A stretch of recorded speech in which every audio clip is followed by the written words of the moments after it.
Syria की राजधानी दमिश्क पर इजराइल के हालिया हमलों ने पूरे मध्य पूर्व में सनसनी मचा दी है।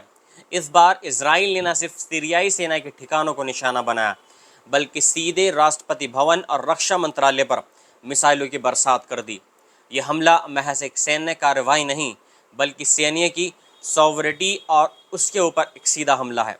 बशर अल असद की सत्ता समाप्त होने के बाद से इजराइल लगातार सीरिया में अपनी दखलंदाजी बढ़ा रहा है, लेकिन दमिश्क जैसे उच्च सुरक्षा वाले इलाकों पर हमला एक ख़तरनाक और चौंकाने वाला एक घटनाक्रम है। इजराइल का दावा है कि ये हमले ड्रुज़ समुदाय की सुरक्षा के लिए हैं, लेकिन एक्सपर्ट्स का मानना है कि ये महज एक बहाना है।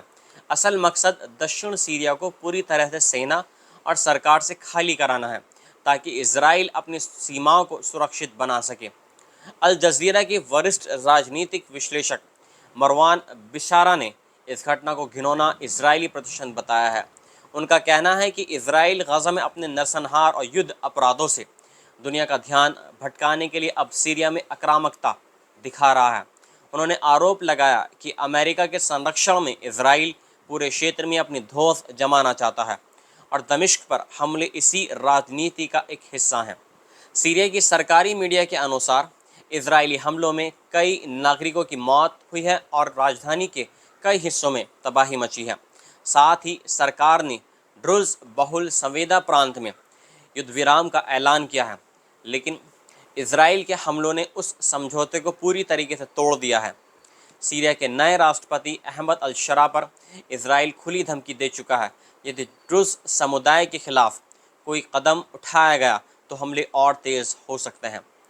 एक्सपर्ट्स का कहना है कि इजराइल ने हमेशा की तरह अल्पसंख्यकों के रक्षक का मुखौटा पहनकर असल में पूरे सीरिया को कमज़ोर करने की एक साजिश रची है। यह हमला सिर्फ सीरिया के लिए ही नहीं, बल्कि पूरे अरब जगत के लिए एक बड़ा खतरा बन चुका है। सीरियाई सरकार ने इसे राष्ट्रीय सार्वभौमता का उल्लंघन बताया है, जबकि एक्सपर्ट्स का मानना है कि यह इजराइल की नई विस्तारवादी नीति का एक खतरनाक संकेत है।